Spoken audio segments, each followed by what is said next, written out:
If you read one book this year, read Easy Meat, the definitive study of Muslim child rape gangs in Britain by Peter McLaughlin. Now, is it a minority or a majority of Muslim men who are doing this? Well, what do the numbers say? First, look at Rotherham. The J report said that Rotherham had over 1,400 victims of these gangs. Rotherham Borough's 240,000 population is recorded as being 3.4% Asian, which is PC speak for 2.5% Muslim. That is 6,000 Muslims in the whole of Rotherham Borough. But the number of rape-aged Muslim men, predominantly men aged 17 to 40, according to a suppressed Birmingham police report, is about 14% of that total. That means that Rotherham had about 1,400 girls prostituted out to a client base of approximately 850 men. And maybe it was just a few Muslim men raping hundreds and hundreds of little girls. No, wrong answer. Think about it. Who has more sexual partners, the prostitute or the client? Sex is her job, and she's forced onto it by the pimp.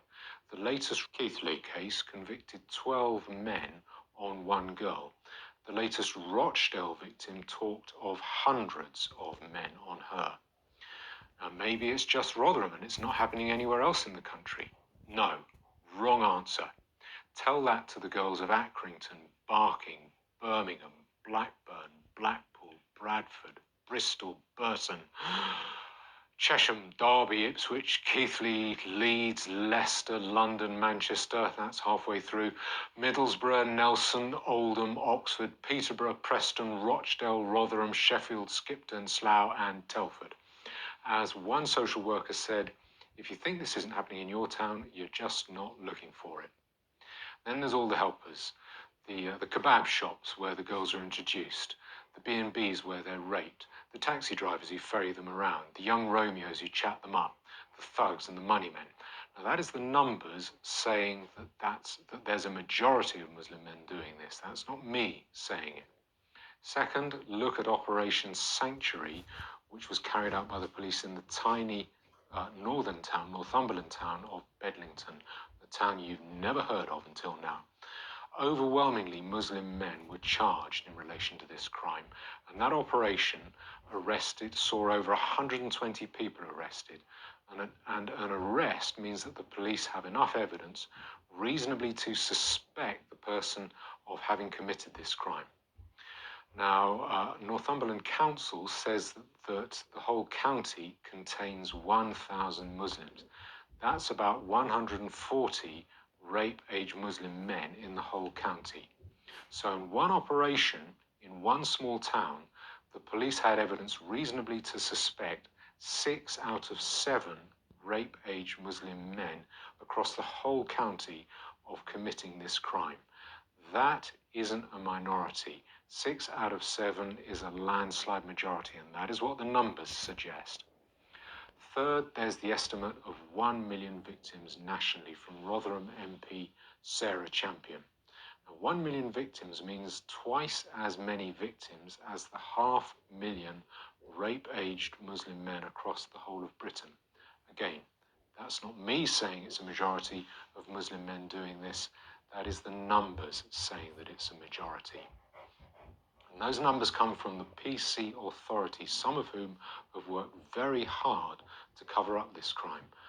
But don't take my word for it. Read the evidence yourself. Read Easy Meat by Peter McLaughlin, a superb book.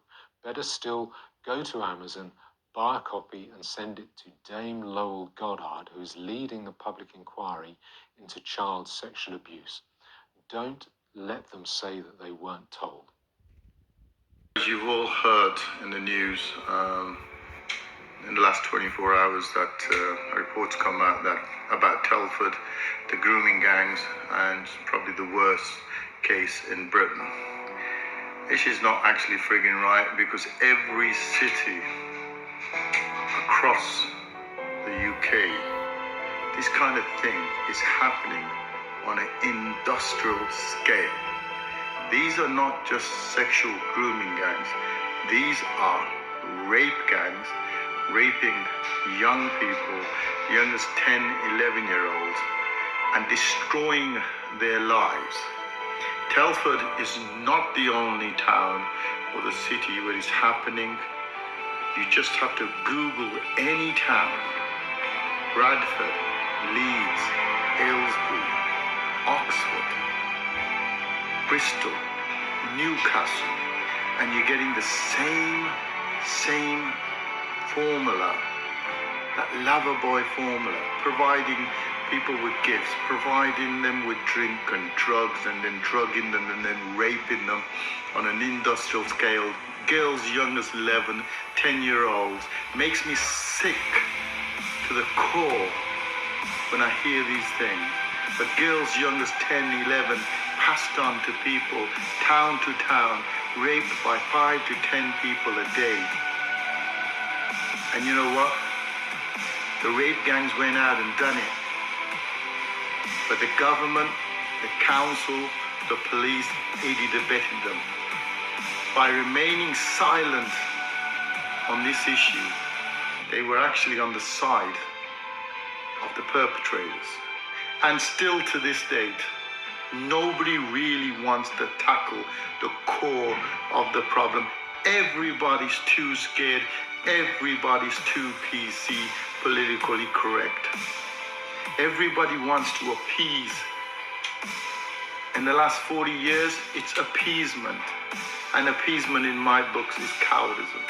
We have people in high positions who could make changes overnight that would have an impact across the UK, but they are too much of cowards.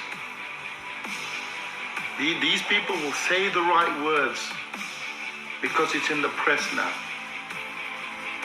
And they'll be saying them for the next 2-3 days. And once it's out the press, once the news is gone, out of sight, out of mind, and they haven't done anything about it. Things that were put in place after the Rotherham ain't working. It ain't working because we're not tackling the real cause. We can't even say, without being accused of racism or Islamophobia, we can't even say who these perpetrators are. But if we can't say who they are, how can we tackle these visible people? You know, these invisible people. We've got to make them visible so we can tackle this problem. It's sickening, and I would love to swear, because there are words here that I would love to use, but which I won't. I won't belittle myself, but it hurts me. It hurts me for reasons. For the last 20 years, we've been saying these things to police forces up and down the country. And all they've been saying is bring proof, bring proof, bring proof. And we now know they've been sitting on proofs. Rotherham was sitting on proof. Telford was sitting on proof. And it's extremely sickening in the case of Telford, when these perpetrators, these gangs, these rape gangs, were given 20-year sentences, and one of them's already out after 5, and he's probably, sitting in the sun somewhere outside, having no remorse of what he's done.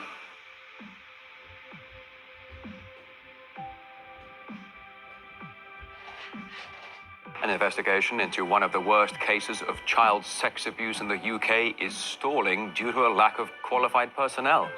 The abuse scandal centers around the sexual exploitation of over 1,400 children over the course of 3 decades in the British town of Rotherham.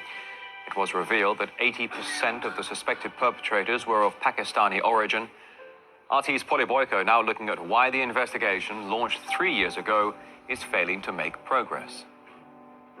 According to the senior officer investigating the scandal, 100 more police officers are needed to uncover the truth. So far, police have managed to interview 17% of a possible 1,500 victims due to a shortage in specially trained detectives. It's a really specialist area, engaging and interviewing vulnerable victims.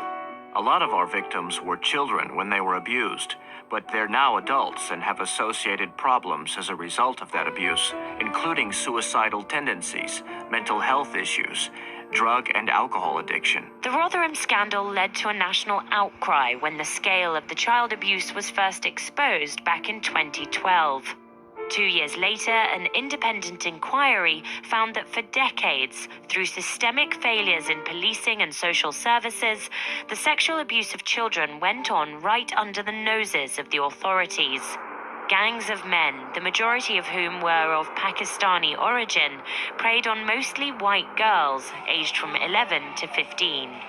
Many of the victims thought they were in relationships with their abusers.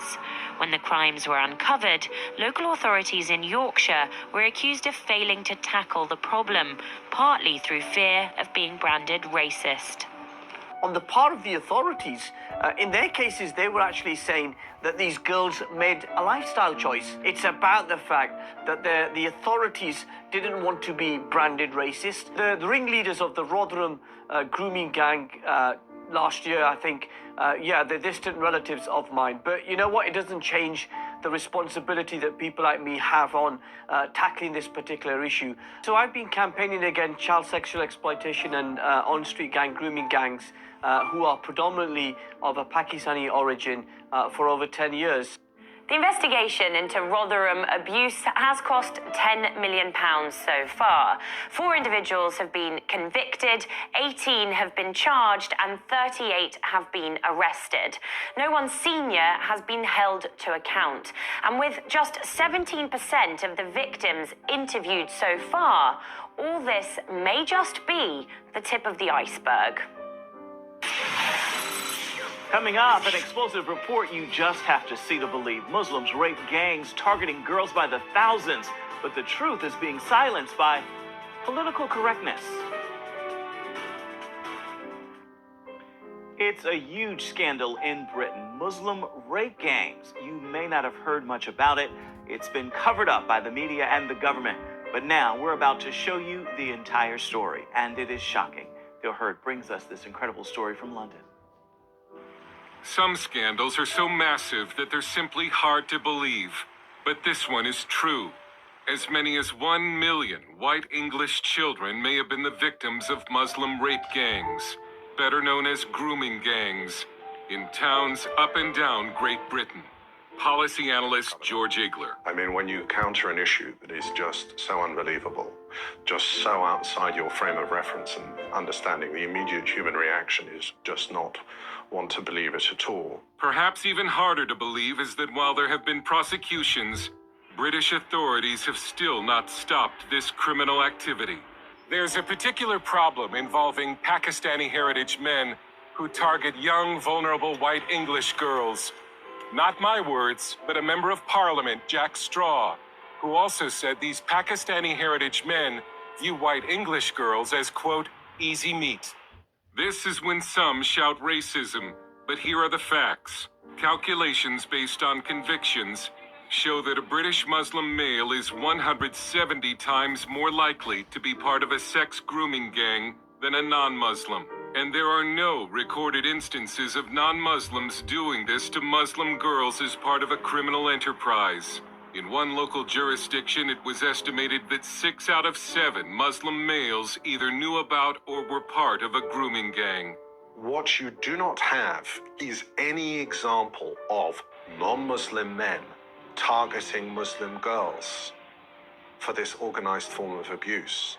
So the argument that this crime exists everywhere is not only false, but is being deliberately cultivated by the media and by the government inquiry that is kicking the can down the road.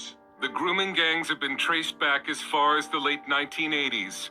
At-risk white English girls, often from broken homes and some as young as 9 years old, were wooed or groomed by teenage Muslim boys called Romeos, and even by groups of Muslim men who hung around school gates. The plan was to make the girl feel important. She was given gifts and drugs, but she was being groomed to be a drug-addicted prostitute. Then came the gang rapes. The girls were threatened with death if they tried to flee. It's not just sexual abuse. It is unspeakable levels of violence. Victims being raped with knives, victims being raped with bottles, victims having their tongue nailed to tables. These are sometimes girls who are being picked up from children's homes on a Friday, are being raped during the course of the weekend by hundreds of men, and then returned with bleeding groins back to the children's homes on a Monday morning, and they don't do anything about it at all. Christine's goddaughter was preyed on by the grooming gangs and is helping girls through the group Women Against Grooming. They pulled up by the side of her in cars. They tried to get her in the car. They were talking to her. Come on, come with us. We'll take you here. We'll take you there. Were you saying that the authorities make it sound like it's the Yeah, English girl's fault? Yeah, or the parents' fault. It's your fault because you haven't got control of your child. If you are a young English girl, particularly between the ages of 9 and 14, and you find yourself subject to the perversions of Muslim men, you effectively exist in a country where the forces of law and order don't exist at all. Stephen Lennon, also known as Tommy Robinson, former leader of the English Defence League, was just a young boy in the town of Luton when he learned a family member had been victimized by a grooming gang. My cousin was raped and she was found naked running from the Muslim community, aged 13. The police wouldn't help. All the police would say is she's a drug addict. She was a drug addict because they got her hooked on drugs after grooming and raping her. Some say grooming gangs originate from a particular region of Pakistan, but others point out that the Quran encourages Muslims to take enemy women as sex slaves, and that Muhammad had sex with a 9-year-old wife. ISIS defends sexual slavery as Islamic, saying enslaving the families of the infidels and taking their women as concubines is a firmly established aspect of the Sharia, or Islamic law. The reason these crimes were covered up and continue to this day is political correctness. No one wanted to be called a racist. The definitive book on this scandal is Easy Meat by Peter McLaughlin, who declined an on-camera interview for safety reasons. He told us journalists would not speak about it because the perpetrators were mostly dark-skinned and Muslim.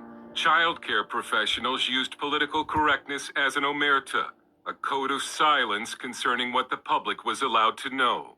These girls are the victims of a multicultural revolution, and it's certainly an indication of the fact that this accusation of racism is potentially the most powerful political weapon known to man. This is also an example of what can happen in a country of 60 million where the press just refuse to report, where the cries of all these agencies fail to merely discuss what's going on, and it's only going to get worse for this reason. The cover-up was eventually exposed, yet the grooming gangs continue to operate. One victim told a British newspaper, "Nothing has changed, not in the slightest. It's still the same scale as before." They get sexual kicks out of ruining the most precious possession that those people have, their daughters. Stephen Lennon warned that there will be repercussions. But there will be a lot of blood spilled in this country, and it'll be on the hands of our leaders. And there'll come a time when they'll realise what they've done. And the country's people will realise what they've done as well. They've sold us out, they've destroyed our nation, they've destroyed our culture. All right, Paula, so let's just take another comment from the man in the middle here. Going back to your integration policy, where I think you've mentioned that where the perpetrators of sex grooming gangs are continually targeting girls from outside their community, why do you think the UK political parties are so shy of noticing this pattern where the victims are almost always white girls, Sikh girls and Hindu girls, and the grooming gangs are almost always from a particular section of the community, i.e. Pakistani Muslims? Yeah, you're absolutely right, and it's because of political correctness. Other political